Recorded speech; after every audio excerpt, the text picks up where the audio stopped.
Any further speakers?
Members, we are waiting for some information before we start, so have a little bit more patience.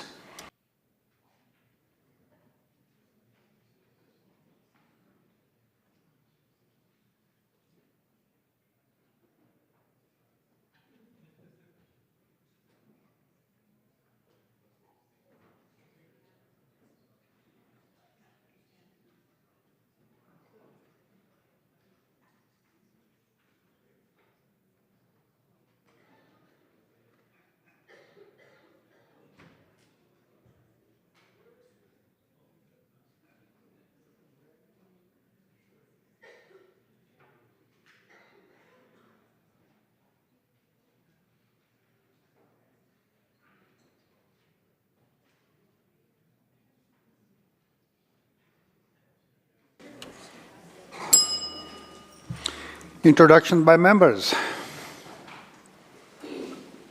Minister of Forest. Thanks very much, Mr. Speaker. As all the members in the House will know, 3 years ago, Russia began an unjust and unprovoked war on Ukraine, and little did I know at that time how much of an impact that would have on me personally. It was just over 2 years ago that I was in Ukraine myself as part of a humanitarian mission with a good group of people from Langford, and I've stayed in touch. That same group is going to be heading to Ukraine in a couple of weeks, has fundraised hundreds of thousands of dollars, and I've just built so many impactful relationships with people there and also people from the Ukrainian community here in Victoria as well. I'm honoured to be able to introduce in this House a number of people that are here for the Premier's ministerial statement.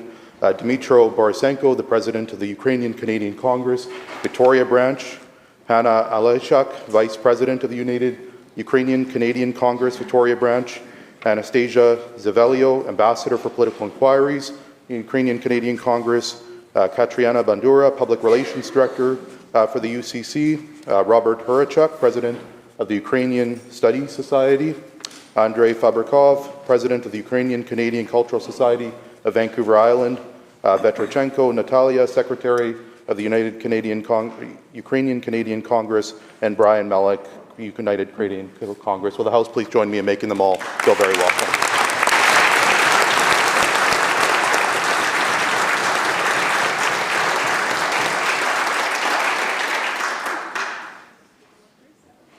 Member for Abbotsford South. Thank you very much, Mr. Speaker. It is my pleasure, actually, to introduce a familiar face to this House. Jason Gertzen is up in the gallery, but Jason actually just finished coming out of some minor surgery. He had a spill on his bike, and I believe there was a fractured clavicle and a few ribs, but in spite of the fact that he was in surgery, I understand, yesterday, he's here, and I just want the House to be thankful that he's here and give him a very round welcome.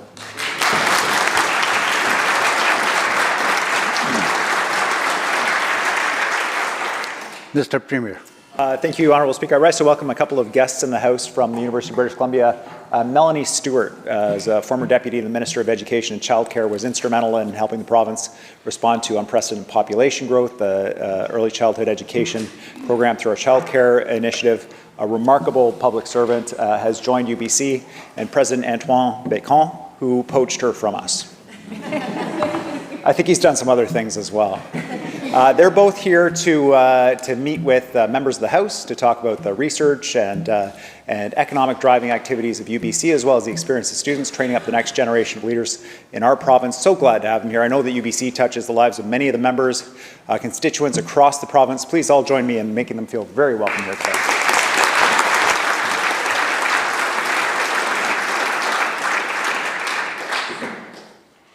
Minister of Infrastructure. Speaker, we are joined in the House by a valued volunteer of mine, a trusted advisor and cherished friend, Madiar Biazi, who has joined our team in jobs, economic development and innovation. He is also my Farsi language instructor. So Madiar John, Beyinja Hoshamadid. Would the House please join me in welcoming him to this place?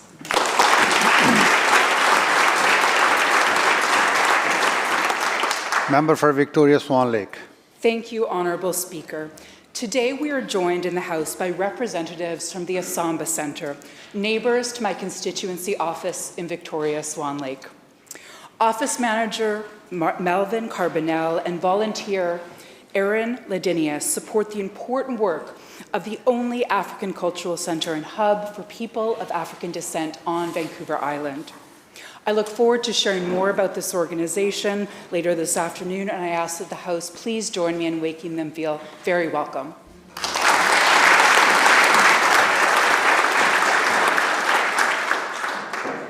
Madam Clerk. Introduction of bills.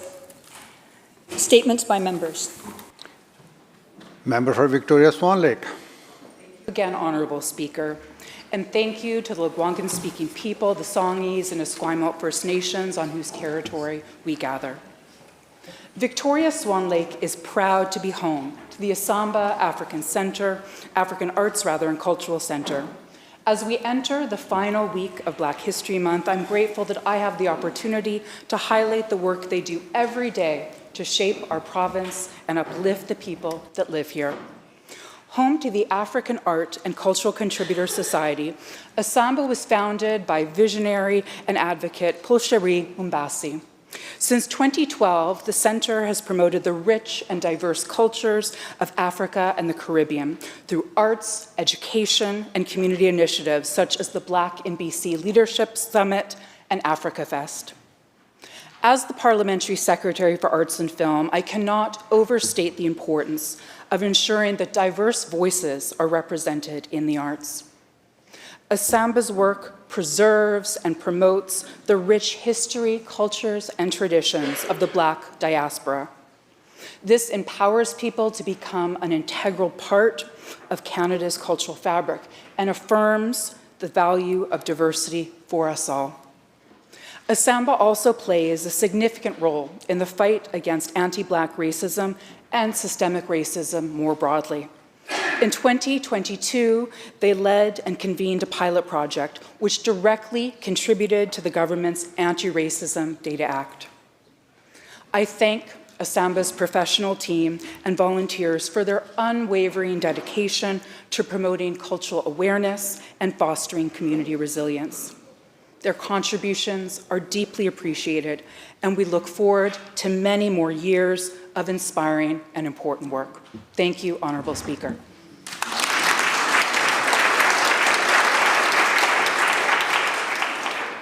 Member, before I recognize the next member to make a statement, we by mistake missed member for Wandifuka Malahat. He wanted to make an introduction. So please proceed. Thank you, Mr. Speaker. I'm honored to be joined in the chamber today by students from Shawnigan Lake Public School and their teacher, Paul Klassen. It's incredibly important for the next generation to learn about the work we do here as MLAs, so I hope the whole House will join me in making them feel welcome.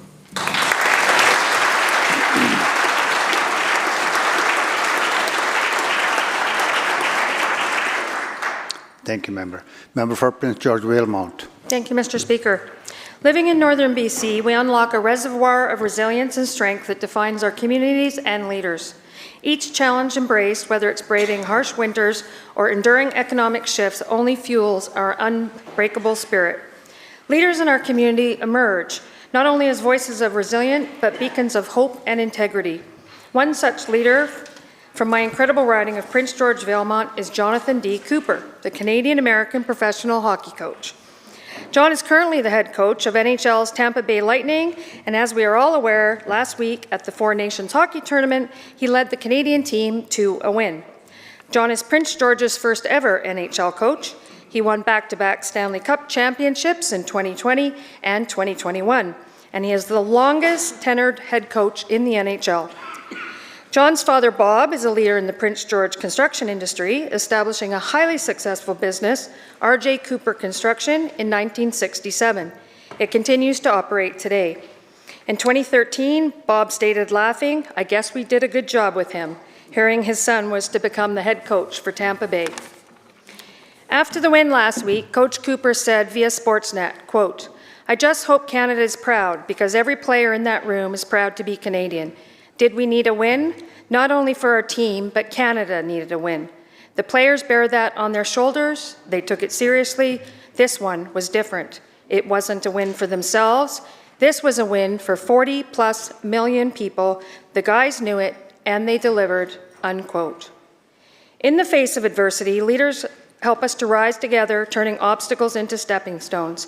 As we strive to make life better in British Columbia, let us remember that our strength lies not in individual journeys, but in recognizing what we can accomplish together.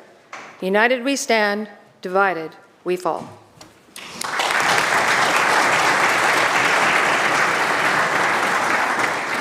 Member for Kootenay-Monashee. Thank you, Honourable Speaker.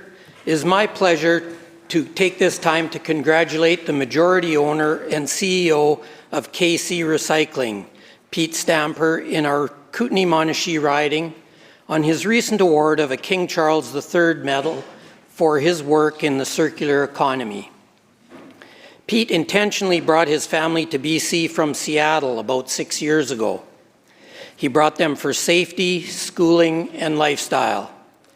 Pete and family live in Rossland for the outdoor lifestyle and mountain culture it provides. This award is not just a recognition of business success, it's an acknowledgement of being a contributor to the community and making things better.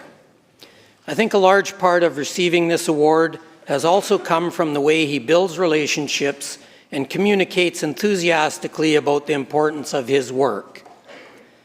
Pete's work has a large impact on the Greater Trail area and the region beyond. Every week, 50 semi-trucks of lead-acid batteries are collected from the western parts of the continent and delivered to Pete's facility, keeping them out of landfills. Virtually 100% of the materials of the batteries are recycled and sold back into battery production. This is the largest facility of its type in Western Canada and the Pacific Northwest. Since 2022, with supporting grants from our government, his business and workforce has grown from 40 to 60 direct jobs. That has provided many individuals and families right at home with reliable and meaningful work, paying bills and keeping food on the table. I would also like to congratulate Pete and family in advance for gaining Canadian citizenship later this spring. Again, congratulations on your well-deserved award, Pete. Thank you, Honourable Speaker.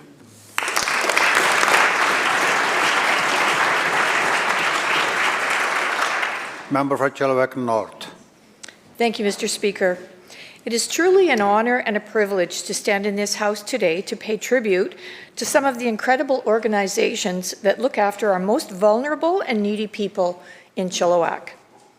I had the opportunity to have a tour through the Salvation Army premises and was truly amazed at all the wonderful ways they care for so many struggling people in this city. They provide them with food, shelter, clothing, even a spot to park their belongings while they simply enjoy the luxury, something we take for granted, of having a shower and using a washing machine and dryer for their clothing. Pastors Matt and Fiona, Josh, Warren, Chris, and Scott, all the countless volunteers who work tirelessly. I was humbled by their dedication and hearts for the people of this city. I visited with Pastor Scott from Ruth and Naomi's Mission, who described to me the sites they oversee for youth as well as adults and families who just need a leg up for a while and a place to stay. They also have many wonderful people working at these sites providing much needed services. They support 26 men and 8 women in residential recovery. They also provide 100 shelter beds each night. As with the Salvation Army, these places are a means to an end. But it's not easy, as more and more of their resources are stretched so thin. But you never hear a word of complaint from them. And last but definitely not least, Tidal Foods, run by the incomparable Brigida. She serves 700 plus seniors. In her own words, she says, "At Tidal Foods, we realize some seniors are struggling so badly that they eat every third day just so they can afford their medication and housing. Some have become our hidden hungry, and we must do better and be better, especially to those most vulnerable. There are many more in Chilliwack, but how incredible. I'm truly humbled by the labor of love these organizations bestow on our community." Thank you.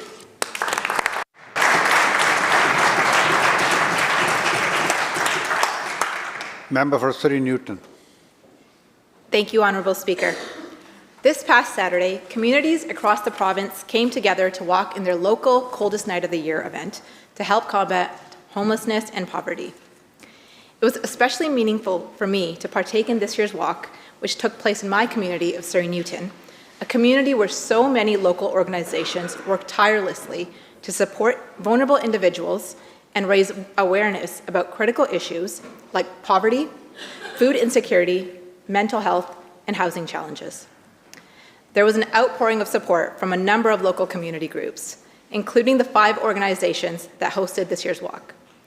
The event was led by Moving Forward Family Services, which provides affordable and accessible counseling supports to underserved communities across Canada, Seva Foundation, which supports various local charities through funds raised in their Seva thrift store, the South Asian Community Hub, which offers culturally sensitive wraparound services for individuals and families facing health and social challenges, the South Asian Legal Clinic of BC, which provides low-cost and low-barrier legal services and education and legal advocacy, and Guru Nanak's Free Kitchen, which provides warm meals to those in need in the downtown east side as well as across the Lower Mainland.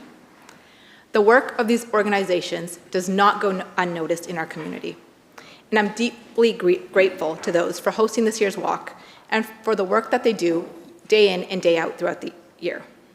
I also want to thank the volunteers, the participants, the donors, and everyone who made this event a success. Your participation speaks volumes about the strength of our community and your compassion for those in need. Thank you for walking together to make a difference so that we can ensure that no one in our community is left out in the cold. Thank you.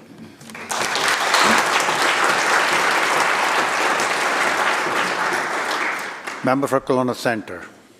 Honourable Speaker, today I have the honour of recognizing Peter Lees from Freedom's Door. Freedom's Door is a men's addiction recovery center in Kelowna Centre. For nearly 20 years, Peter has dedicated himself to serving the most vulnerable, beginning at other organizations like Caris House.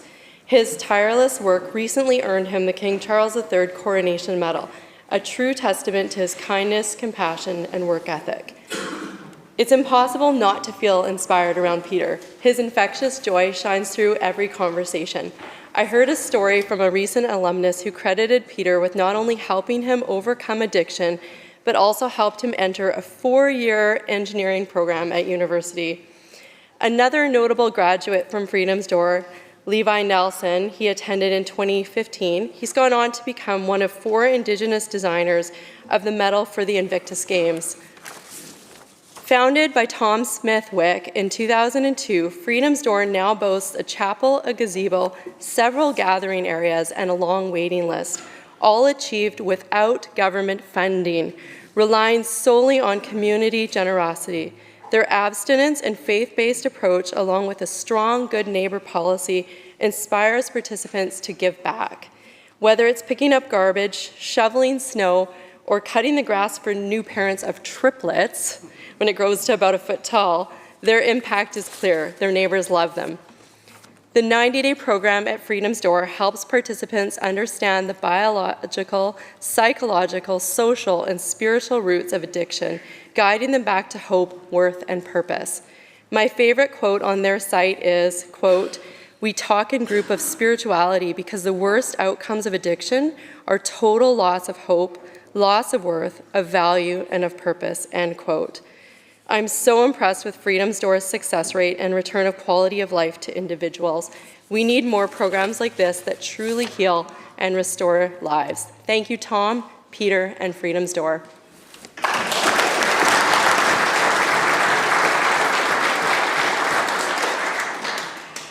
Member for Richmond Centre. Honourable Speaker, I seek leave for an introduction. Is leave granted? Please proceed.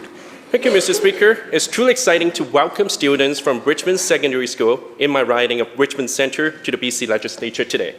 They're the future leaders of our province, and who knows, one day we may see some of them here as MOAs. I had the privilege of visiting their school for the Remembrance Day ceremony last November, and I was truly impressed.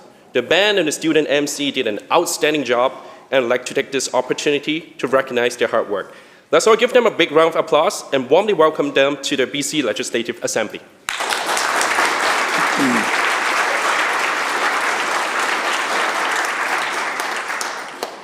Members, earlier member for Wandifuka Malahat introduced his students from his riding. I think they have arrived now, so we can wave at them. Thank you. Welcome. Honourable Premier to make a ministerial statement. Mr. Premier. Thank you, Honourable Speaker. I rise today to mark the 3rd anniversary of one of the darkest days of modern history. 3 years ago, Russia invaded Ukraine. Russia launched an unjustified, brutal attack on a peaceful neighbor. The scenes of Russian aggression shocked the conscience of people around the world. Helicopters attacking airports, civilians fleeing across shattered bridges, tanks rolling up city streets. Those fleeing the invasion knew what a Russian occupation meant for them. We saw bodies of Ukrainian civilians lying beside bicycles as if they'd been shot for sport. We saw victims of massacres lying in courtyards and mass graves. But we also saw scenes of incredible and remarkable bravery, outnumbered soldiers fighting off attackers, unarmed civilians blocking the path of tanks, a woman in a headscarf confronting an armed invader saying, quote, "Put these seeds in your pocket so at least sunflowers will grow when you fall." Honourable Speaker, I'm happy to report that after 3 years of slaughter, deprivation, air raids, unspeakable horrors, Kyiv stands free.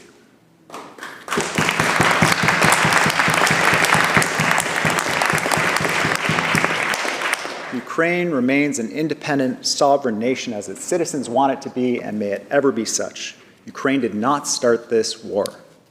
Russia is unquestionably the aggressor in this illegal, immoral, unnecessary war. The pretext for the invasion was that the Ukrainians needed security. What they needed security from was clearly the threat from Russia. Russia has failed to conquer Ukraine because of the bravery of the Ukrainian people, their armed forces, and their democratically elected president. We saw that unvanquished Ukrainian spirit on display at the Invictus Games, Honourable Speaker, in Vancouver and Whistler. 35 resilient Ukrainian warriors competing, winning 30 medals, including 12 golds. Ukrainians are indomitable. They've shown that spirit in their long struggle for independence. You may have heard of the paramedic Yulia Peskova. She's also known as Tyra. She organized a volunteer ambulance corps called Tyra's Angels, saving Ukrainian civilians, Ukrainian soldiers, and yes, even Russian soldiers. She was captured and tortured by the Russians. When she was rescued, she needed both hips replaced. She then competed in the Invictus Games, earlier Invictus Games, and went on to win 2 medals. The war may be far away geographically, but for many British Columbians, it is very close to their hearts. Canadians have historic and contemporary ties to Ukraine. That's why so many Canadians have stepped forward to help that nation and its people in their time of need. Some Ukrainians have even found sanctuary here in very far away British Columbia. So many people open their doors to Ukrainians in an expression of humanity and solidarity. I remember Shirley Bond, member for Prince George, talking about how Prince George welcomed 170 displaced Ukrainians with more on the way. Volunteers met them at the airport. They gave them furniture, supplies to start their new lives. There were uncountable acts of kindness. I know the Ukrainians would do no less for us if the roles were reversed. This is an historic moment. It's a time that calls on all of us to be strong of heart and clear-eyed, to have a strong moral center. That's why British Columbians join other Canadians in standing with the people of Ukraine as they defend their land. It is unacceptable to have dictators bully and attack peaceful neighbors. The free democratic world must uphold Ukraine's independence, their sovereignty, and their territorial integrity. We are in a very dangerous place indeed if we allow bullies and dictators to run roughshod against democratic and peaceful neighbors. Democratic societies like our own offer the greatest freedoms and opportunities for people. It seems we're increasingly in a topsy-turvy world, Honourable Speaker. Spirited political debate has always happened, but it was built on a shared understanding of basic facts. We could disagree on an approach, but we agreed on the underlying character of the issues we faced. Now, some call into question the basic facts around science and history. They ask us to disbelieve things we can see with our own eyes, that we hear with our own ears. Lies and disinformation are the building blocks behind recent statements about Ukraine and its leaders. To be clear, President Zelensky is no dictator. There is a dictator in this conflict. His name is Vladimir Putin. The Russian threat to Europe is so obvious that Sweden and Finland, after 75 years of resisting joining NATO, despite sharing borders with the Soviet Union, have now joined NATO. The Swedes and the Finns understand that a threat to Ukraine is a threat to them. And a threat to Ukraine is a threat to every nation that wants to remain independent. We live in an age when trade and political alliances are shattering and new ones need to be formed. As just one example, the threat of tariffs, or worse, from our southern neighbor jeopardizes 200 years of relationship. In all of human history, you'd have a hard time finding two countries that work together so fruitfully and peacefully as ours. A trade war is obviously the last thing we want, but we will do everything necessary to protect the people and businesses of British Columbia. In these troubled times, it's important, it's more than ever important, that free and democratic people band together. We stand with the Ukrainian people against Russian aggression. We salute their bravery, we salute their resilience. They deserve a fair and just peace, with their independence and sovereignty not only preserved, but made stronger than ever.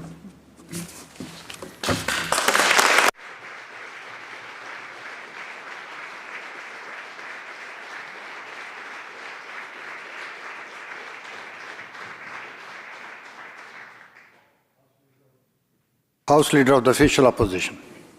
Honourable Speaker, I want to recognize the Premier for bringing attention to this dire anniversary and the conflict that we see around the world today. Today, I rise to address the devastating impact of the ongoing conflict in Ukraine. As we witness the loss of so many lives, we must take a moment to reflect on the profound grief experienced by all those who have lost loved ones during the tragic time we're seeing unfold. Our hearts are with those who mourn, and we extend our deepest sympathies to all that are affected. This conflict has left a deep scar on the countless individuals, families, and entirety of communities. It's taken lives, destroyed homes, and displaced countless people. The impact is felt far beyond the immediate front lines and continues to ripple through every corner of the world. It is a stark reminder of the preciousness of life and the human cost of war. War exacts a heavy toll on those who survive it. The trauma, both physical and psychological, can last long after the conflict ends. Communities that once thrived now face the painful task of coping and then rebuilding, knowing that much of what we lost may never return. Children grow up in environments shaped by violence and fear, carrying with them the scars that may persist through generations. For many, the devastation is not just the loss of loved ones, but in the loss of a future that they once imagined. It's very difficult for us to process here the scale of the tragedy, but we must acknowledge the ongoing suffering and uncertainty that continues each day. While words cannot undo the damage done, we can reaffirm our commitment to support all measures that can help bring about peace and a just resolution. In these incredibly difficult times, it's more important than ever to focus on the future, and our collective goal should always be to find a path forward that ensures the safety, dignity, and well-being of all people. Let us continue to advocate for diplomacy, dialogue, and peaceful efforts that bring us closer to a lasting resolution. The human cost of conflict must not be ignored. We must remain committed to building a future where peace prevails for all. Thank you.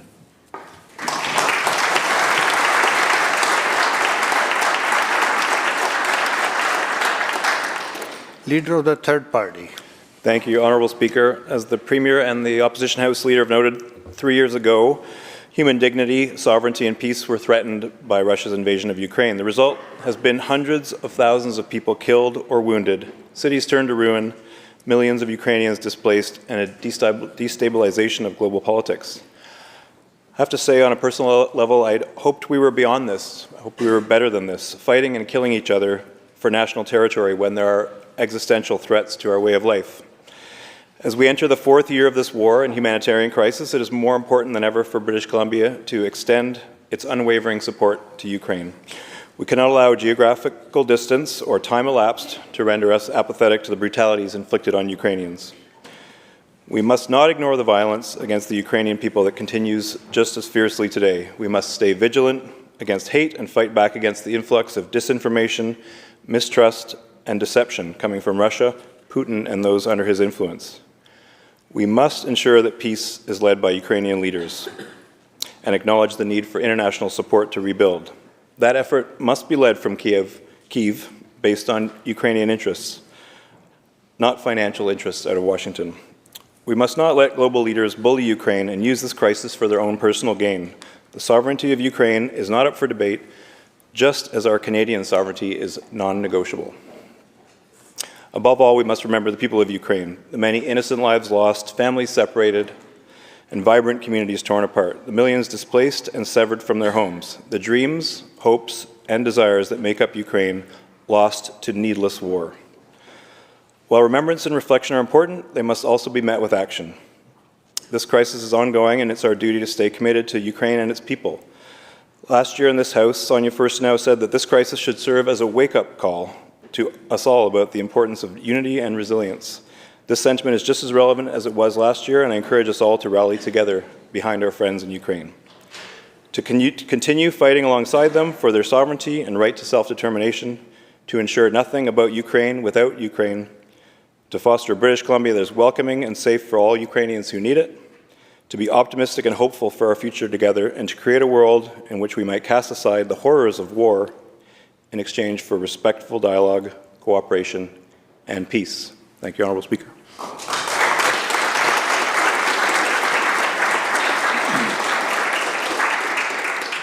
Madam Clerk. Oral questions by members. Leader of the Official Opposition. Thank you, Mr. Speaker. BC's forest sector has been out without a softwood lumber agreement for 8 years. Thousands of jobs have been lost, mills have been closed, families and communities have been devastated. For 8 years, the Premier and his government has done nothing to solve the softwood lumber problem that we have. He likes to wrap himself in the flag, but this is more about posturing for politics as opposed to actually doing something for workers. The Conservative Party of British Columbia has put forward a plan to place a carbon tax on USA thermal coal, keep this revenue in a trust, and use it to leverage to get a deal done with the Americans. To the Premier, will you implement this plan?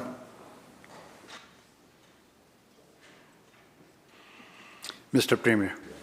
Thank you, Honourable Speaker.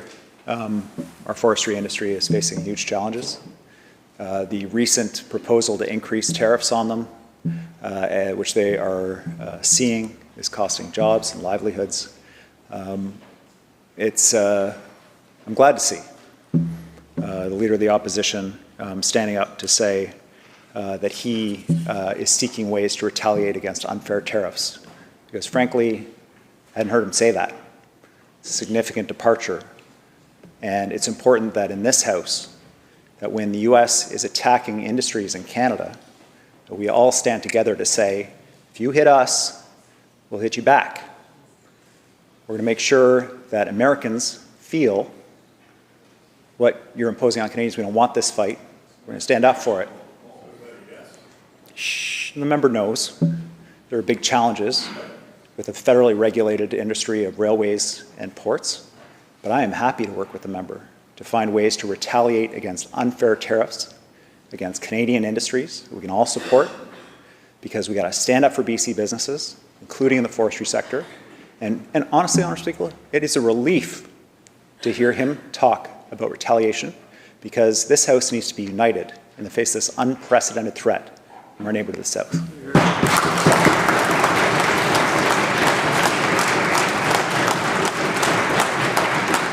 Leader of the Official Opposition, supplemental. Thank you, Mr. Speaker. Well, it's clear why nothing has been done for 8 years.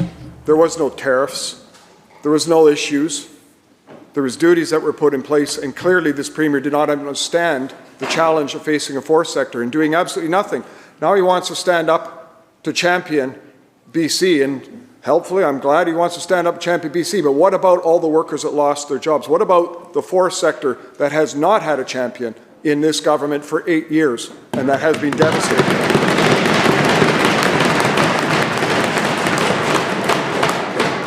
We need plans, not rhetoric, Mr. Speaker. Our Conservative Party has put forward plans to eliminate the job-killing carbon tax, not the consumer side, but also all of it, because it kills jobs and makes us uncompetitive. We put a plan forward to open our mines, to export our natural gas, to be able to support the jobs, to support a province, to make sure that British Columbia can remain strong. The Americans have postured about Canada becoming our 51st state. I can tell you, Mr. Premier, not on my watch. That will never happen here in British Columbia.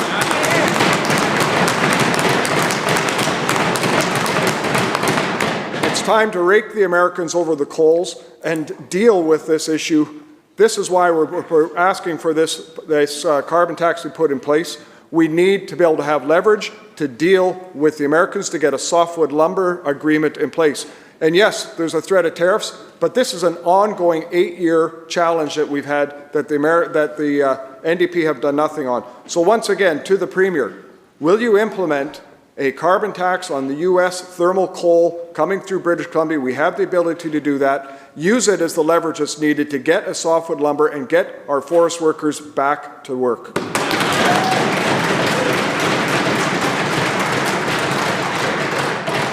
Members, all questions and comments must be directed through the chair. Premier. Well, thank you, Honourable Speaker. And I guess I'm just, I'm glad for the member changing his position on this, but it is a change in position. The member. Let me read. Let's listen to. Member said he's against retaliatory tariffs because he thinks it's unfair to American Republicans. He said, quote, "It's dangerous and irresponsible for the Premier's NDP to specifically tariff only Republican states who may not be at fault simply because the current U.S. president is Republican," unquote. He's opposing our retaliatory tariffs against red states that are upholding this attack on Canadian workers and our economy. Now, if he wants to work with us to find areas where we can retaliate, where we can all stand together and support those things, I'm happy to do that.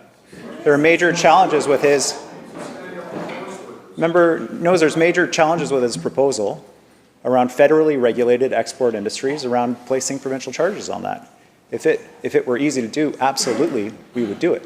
We're looking for every possible way. We're looking for possible things to do, member. If there anything that is possible, we are exploring it. We'll take the member's idea and explore it. But, Honourable Speaker, there are major challenges to doing that. It's a federally regulated industry, railways.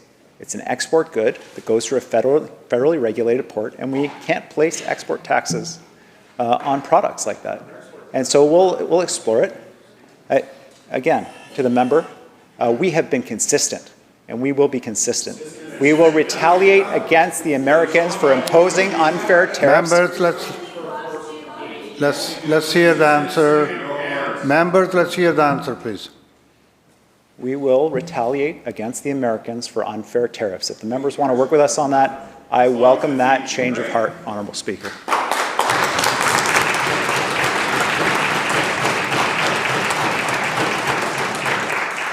Member for Kamloops North Thompson. Thank you, Mr. Speaker. BC's forest industry is under great threat, with U.S. tariffs that could reach as high as 55%. BC's forest product exports make up 24% of BC's total commodity exports. These tariffs would devastate an industry that has been crippled by this NDP government. To be clear, we had mills close and communities negatively impacted before the threats of tariffs. Today, we propose a plan that will raise revenue on U.S. coal shipped through BC ports, and a plan that would support BC's forest industry if the U.S. won't back down on their tariffs. Mr. Speaker, through the chair, will the Forest Minister support our plan and work with us to support a complete Team Canada?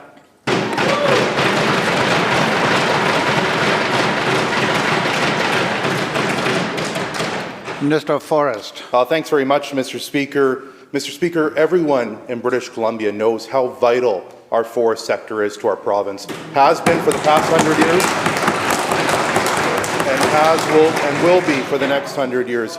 Duties on BC and Canadian softwood lumber exports to the United States are unjustified, and it's why on my first official day as Minister of Forests, I sent a letter to my federal counterparts asking them to do everything in their power to stand up for BC forest workers and to stand up for our forest industry. Mr. Speaker, our work didn't stop there. Mr. Speaker, our work didn't stop there. We launched the new Softwood Lumber Advisory Council because we're putting the full weight of BC and the ring on this fight. Now, to the members opposite, when we launched that Softwood Advisory Council, the member opposite who asked the question said, there's a bunch of union representatives. I don't know why they need 3 or 4 union representatives on a council such as this, and we've got some serious concerns and questions in regards to that. Why would the member be concerned about having workers on a Softwood Lumber Advisory Council? So I'd ask to the member, I sent him a letter. Did he meet with those union leaders?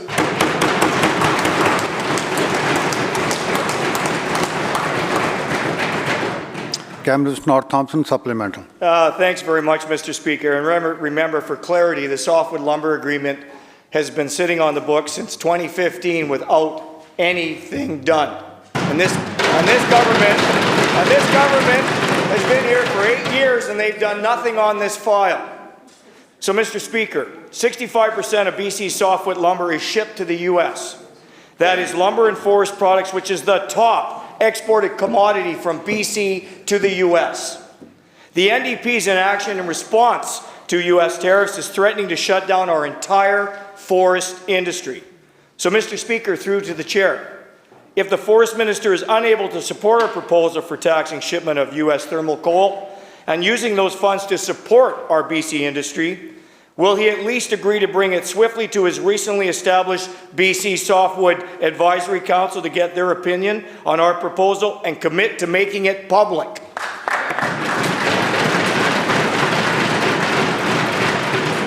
Minister of Forest. Mr. Speaker, breaking news. Does the member opposite know who was the Minister of Forest back in the previous government? But the Leader of the Opposition. What did the Leader of the Opposition do on this file? Absolutely nothing. Absolutely nothing. Mr. Speaker. Members. Mr. Speaker.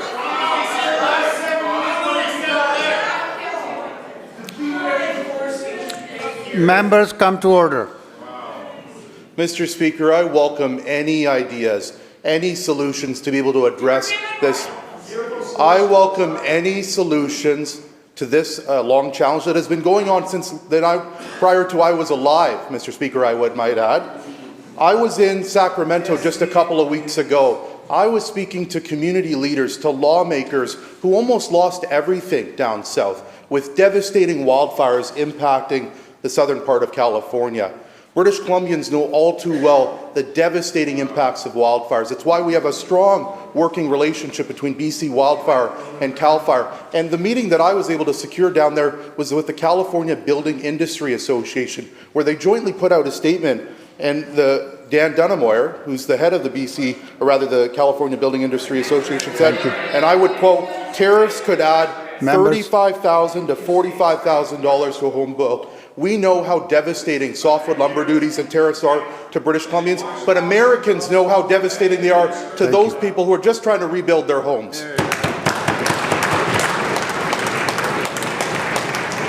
Leader of the third party. Mr. Speaker, the BC Green Caucus eagerly awaits details on the plan to fast-track approval of critical mineral projects. Having worked in the mining industry, I'm glad to see its renaissance supporting the electrification of our economy, as long as recycling of critical minerals is as prominent in our priorities as raw extraction. However, at least 2 of the 4 mines specified by the government are primarily gold and silver projects, neither of which is considered a critical mineral in Canada. Yes, some geological deposits have critical mineral byproducts, but we need to focus any streamlining efforts on projects that are central to the energy transition. My question is for the Minister of Mining and Critical Minerals. Does the ministry use a different definition of critical mineral than the Canadian government's? Minister of Housing. Thank you, Honourable Speaker. I want to thank the member for the question.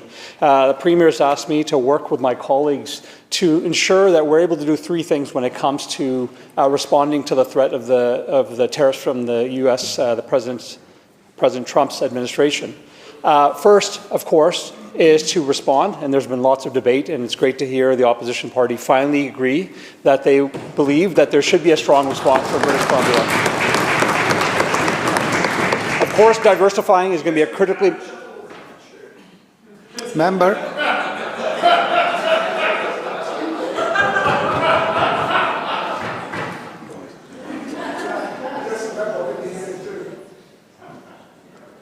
Are we done? Minister will continue. Thank you, Honourable Speaker. This is a serious topic. Yeah. I assume that members across the way would want a serious response and not have heckling. But Members, the Executive Council has the right, whoever they want to put to answer any question being asked, and we have done before, but the other side was on that side. So, Minister, are you done? Please continue. Thank you, Honourable Speaker. And of course, one of the key parts of that is strengthening our economy. Colleagues across this side are working on that. It's great to hear the member across the way supports the opportunity that critical minerals plays for the economy in British Columbia, for workers in British Columbia. We look forward to continue to work with the member to expand all types of mining opportunities that will help strengthen BC's economy, but also ensure that we're able to have the resources to support the clean transition that we want to see here in British Columbia and across the country.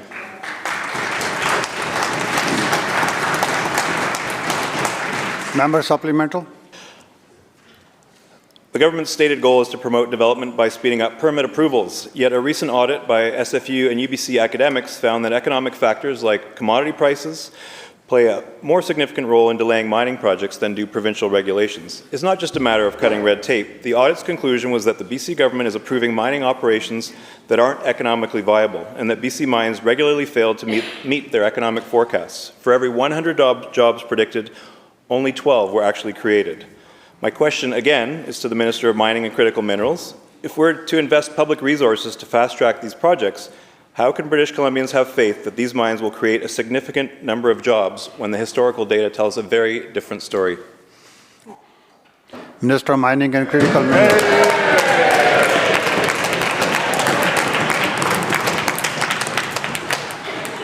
So you got one.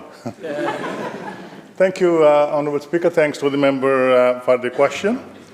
Mining provides Honourable Speaker, 40,000 good family supporting jobs to the people of British Columbia and minerals that are critical to our low carbon future.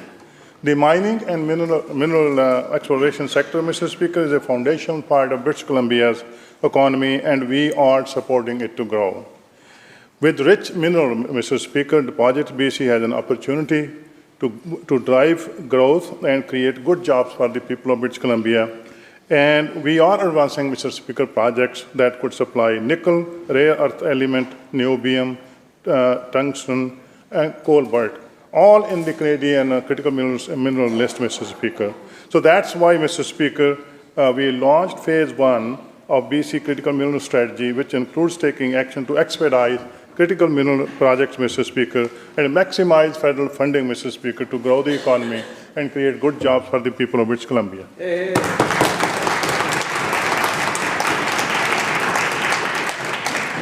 Member for Delta South. Thank you, Mr. Speaker. My constituents in Delta were shocked this weekend. Accidents happen, people get injured, and when they do, they expect their local emergency department to be open. But this past weekend in my community of Delta, you could not do that. For 2 whole nights, the ER was closed, and when seconds matter, told my constituents to drive half an hour or more to Surrey Memorial, where wait times are up to 18 hours long. Mr. Speaker, to the Minister of Health, after 8 years of NDP governance, how can you accept this abject failure to deliver emergency health care in the province of BC?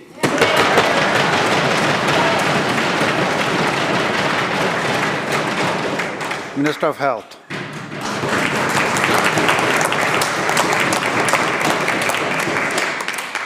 Thank you so much, Honourable Speaker, and thank you to the member for the question. And I want to start by saying I share his very deep concern for what had to take place this weekend in his constituency and for the people who live in his riding and the surrounding area.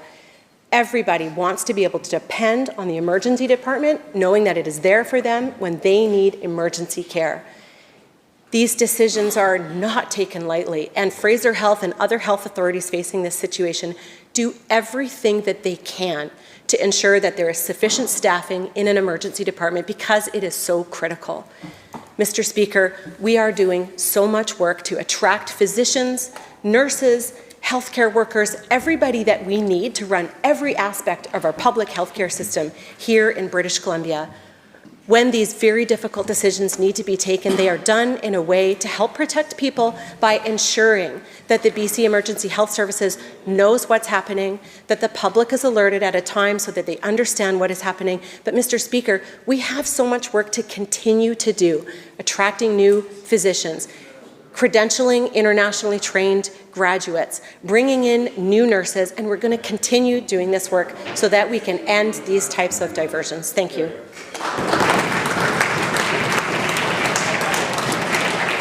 Delta South Supplemental. Thank you, Mr. Speaker. Mr. Speaker, for 8 years in this seat in the legislature, I have heard the same responses over and over and over again.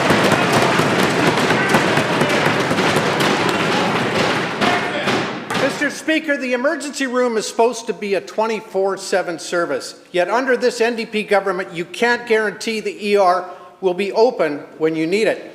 Think of the sounds and sirens at night around Ladner and Tawasin and wondering where that poor heart attack or stroke victim will be transported to and how long it will take or will they die on the way in an ambulance? Again, Mr. Speaker, to the Minister of Health, when will you fix your government's failure to ensure BC's emergency rooms are open when trauma strikes?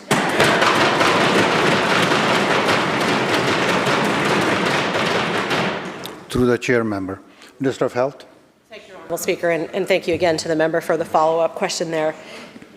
Again, there is so much work to do to build out the healthcare workers that we need to ensure that every aspect of our healthcare system is functioning in the way that British Columbians need and depend on.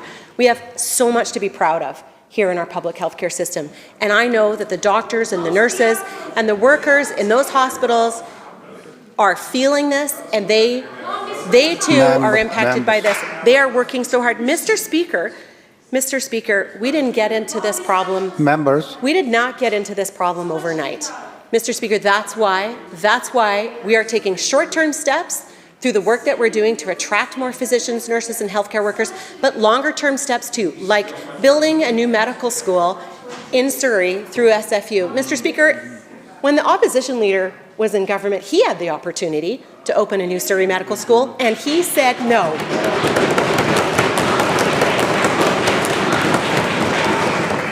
So, Mr. Speaker, we're going to continue to take every step that we can, every tool that we have in our tool belt to build our healthcare workforce in a time of a global shortage so that we can end these closures. Thank you.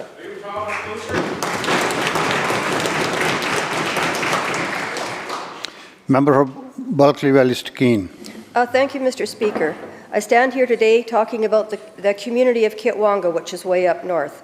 They have been fundraising for their ambulance station for over 10 years. The building that they were currently using was built in 1940, and it's an outdated old forestry service building, which is now condemned. The space is the only ambulance station in the area, and the next closest one is 45 minutes away in Hazelton. The residents have raised $900,000 through bake sales, bingo games, and local business donations, yet not one thin dime from this government after repeated asks. Residents have already lost lives due to the lack of emergency services in the region. Will the minister step up to fund this critical piece of public safety infrastructure in BC's north?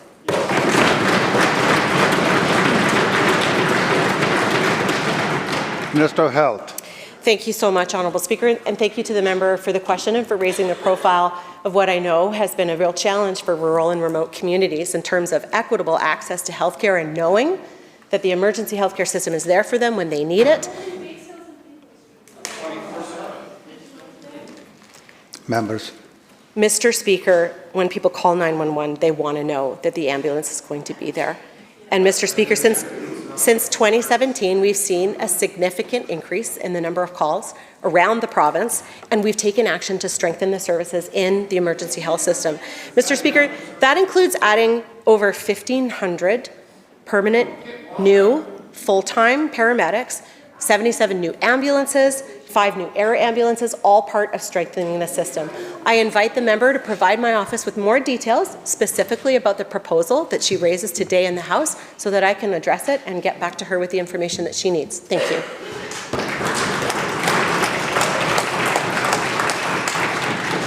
Member supplemental. Thank you for that, Mr. Speaker. But we know public safety isn't a strength for this government. They've waited way too long. You would think providing basic ambulance services would be the least this government could do. Industry has committed to help fund the station because of the need to support those working in BC's north. You keep talking about the true north, strong and free. Well, let's step up and show them how that's done.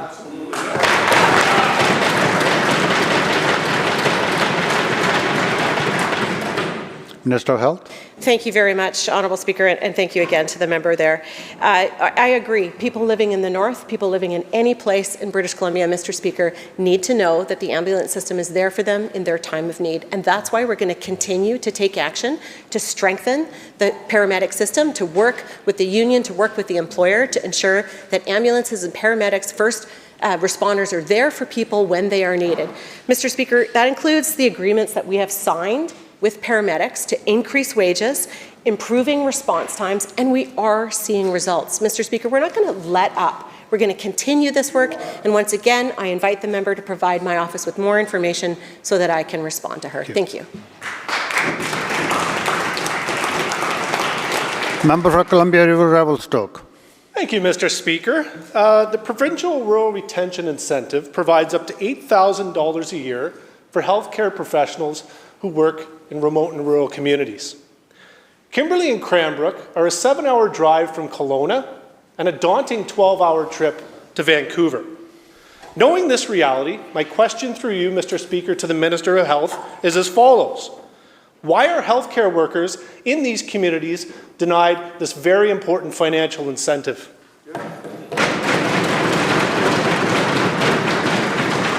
Minister of Health. Thank you very much, Mr. Speaker. Yes, the Provincial Rural and Retention Incentive is used to help fill some of the highest need gaps that are being experienced in remote and rural communities. It is a priority of this government, Mr. Speaker, to ensure that there's more equitable access to healthcare, and that means helping to recruit more people to live the great rural lifestyle that those of us who live in rural communities, Mr. Speaker, know about. Mr. Speaker, there is a defined set of communities and occupations that are eligible for this incentive. We continue to take feedback from community leaders, from healthcare workers, and from others so that we can make changes and adapt and monitor as needed. Thank you so much, Mr. Speaker.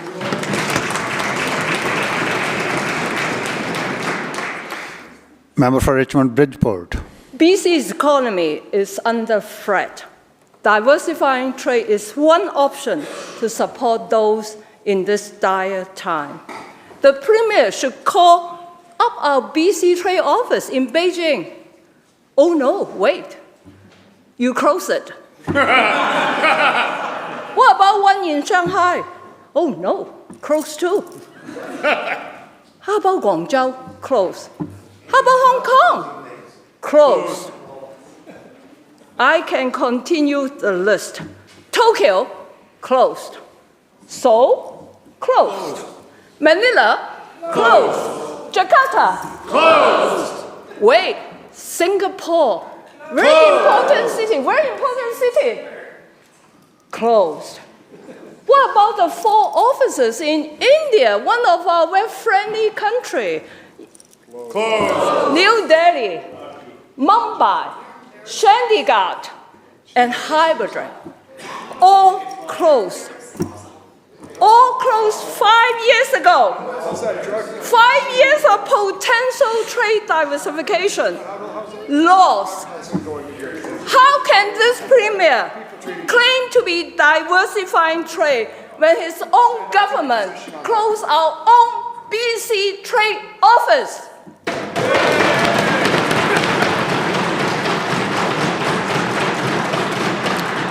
Minister of Jobs and Economic Development.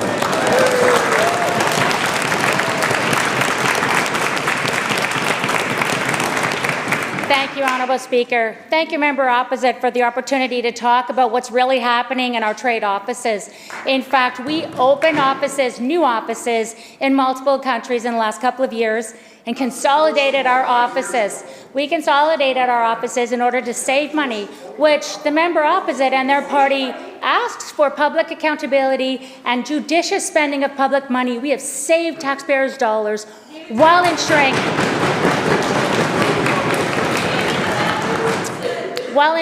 Mr. Speaker, that we have better access for our businesses to diplomatic and investment opportunities. Our exports have grown in countries South Korea, Australia, Taiwan, Germany, the United Kingdom, over 50 trade and invest offices in over 14 markets. We are laser focused, Mr. Speaker. This government is laser focused on diversifying trade to meet this crisis moment for our province.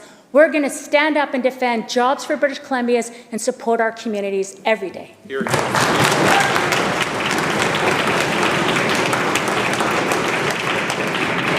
Member supplemental. Thank you, Mr. Speaker. Time and time again, our previous government have found that BC needs to have our own trade office. But in 2018 and 19, this government, on the 31st of December, called all the 13 trade offices and told them that it's closed. They haven't even had the time to pay their invoices. And so embarrassing. And their excuse is try to save money. But we have proven that we cannot not have our own BC Trade Office, but work with the Federal Trade Commissioner because they won't promote our BC Trade Office. So what is this Premier talking about BC opening, talking about diversifying our trade offices? The government didn't care about diversifying trade 5 years ago. How can anyone believe this Premier will do it this time?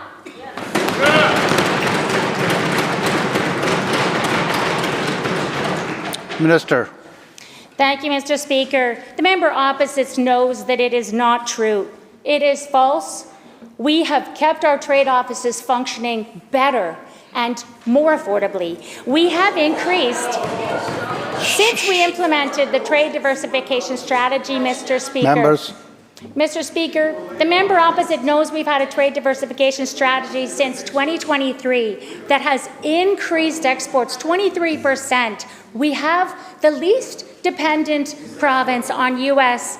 Than other provinces. We are very trade diverse compared to the rest of the country, and we will continue to ensure that we have a more diverse trade relationships with trade missions and trade agreements that are supporting jobs across our economy. We signed an agri-tech agreement with the Netherlands, Mr. Speaker.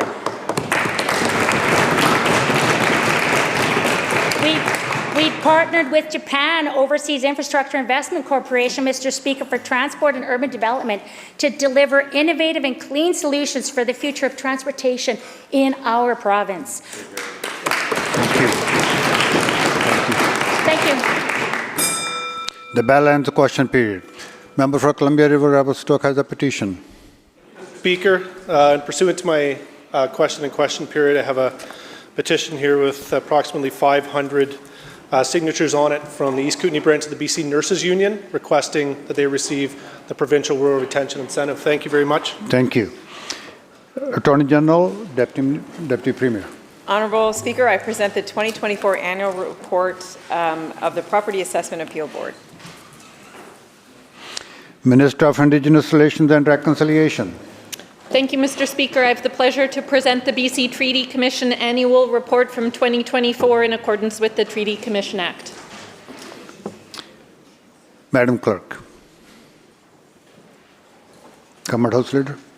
Thank you, Honourable Speaker. I have a series of motions to move. I've let the Opposition House Leader know what they are, as well as the Green Party House Leader. They're the straightforward committees. So, Honourable Speaker, I call motion 1 on the order paper. Honourable Speaker, I move motion 1, of which notice has been given in my name on the order paper to appoint a special committee to review the Public Interest Disclosure Act. Question is the adoption of the motion. All those in favor say aye. Aye. Opposed? Motion carried. Minister. Thank you, Honourable Speaker. I call motion 2 on the order paper. Honourable Speaker, I move motion 2, of which notice has been given in my name on the order paper. The motion provides a terms of reference for the Select Standing Committee on Finance and Government Services.